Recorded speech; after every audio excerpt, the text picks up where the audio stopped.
అనుదినమన్న శ్రోతలకు మన ప్రభువును రక్షకుడై ఉన్న యేసుక్రీస్తు యొక్క సరిసాటి లేని మహా గొప్ప పరిశుద్ధమైన నామమునందు శుభములు. నేడు 2024 సంవత్సరము డిసెంబర్ మాసము 24వ తారీఖు మంగళవారం నాటి ధ్యానాంశము మేలు చేత జయించవలెను.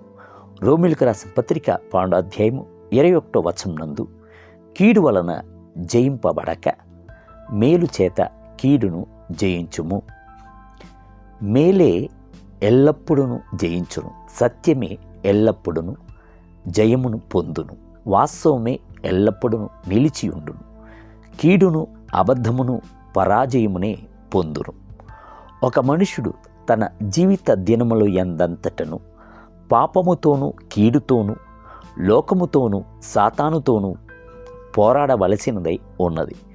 మనకు పోరాటము కలదు అని అపోస్తులైన పౌలు సెలవిచ్చుచున్నాడు. తన యొక్క జీవితమును గూర్చి వ్రాయిచున్నప్పుడు మంచి పోరాటమును పోరాడి తిని ఆత్మ యొక్క నియమమునకు విరోధముగా పోరాడుచున్న వేరొక నియమము నా అవయములలో ఉన్నట్టు నాకు కనబడుచున్నది అని చెప్పుచున్నాడు. ఇట్టి పోరాటములో మనము ఎలాగూ జయించగలము? మేలు చేత జయించుము అనుటయే అపోస్తులైన పౌలు మనకు ఇచ్చుచున్న ఆలోచన. కీడునకు ఒక బలము కలదు, అదే సమయమునందు మేలునకు కూడా అతి గొప్ప బలము కలదు. కీడైన బలము అంతయును అబద్ధమును దొంగయునయున్న సాతాను వద్ద నుండి దిగి వచ్చుచున్నది.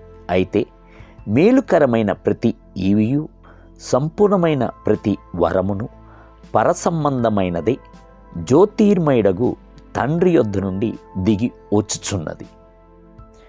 కీడు యొక్క బలముతో కూడా శరీరేచ్ఛలు, జీవపు డంబములు, లోకం యొక్క పాపేచ్ఛలు ఏకమవుచున్నాయి.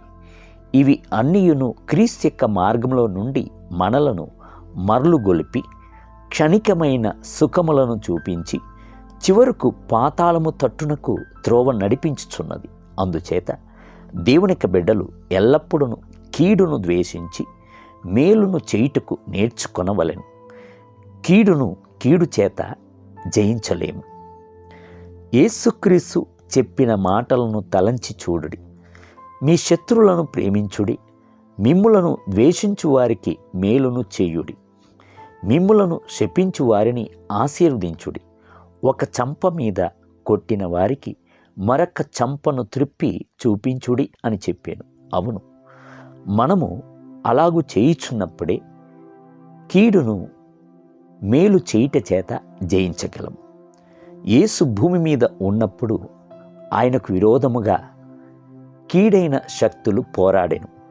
పరిసయ్యులు, సదుకేయులు, ధర్మశాస్త్ర ఉపదేశకులు మొదలగు వారంతా ఆయనకు విరోధముగా లేచిరి. అయితే యేసు మేలును చేయుచుండు వాడై సంచరించుచుండెను. ఆకలి గలవారికి ఆహారమును ఇచ్చెను, కుష్ఠవ్యాధి గలవారిని స్వస్థపరచెను, వ్యాధిగ్రస్తులను బాగు చేసెను, ఆయన కీడు చెయ్యలేదు. నేడు మీ చూపునకు ఘోర కృత్యములు చేయువారును కీడు చేయువారును బలము గలవారి వలె కనబడవచ్చును. అయితే వారు బహు త్వరగా మరుగైపోదురు, నశింపబడుదురు. అప్పుడు మీరు కీడును మేలు ద్వారా జయించిన వారిగా కనబడుదురు. దేవుని బిడ్డలారా, ప్రభు మంచివాడు అని ఒప్పుకోలు చేయుచున్న మీరు ఎల్లప్పుడూ మేలును చేయుచున్న వారై ఉండుడి. కీడునకు ప్రతి కీడు చెయ్యకుడి.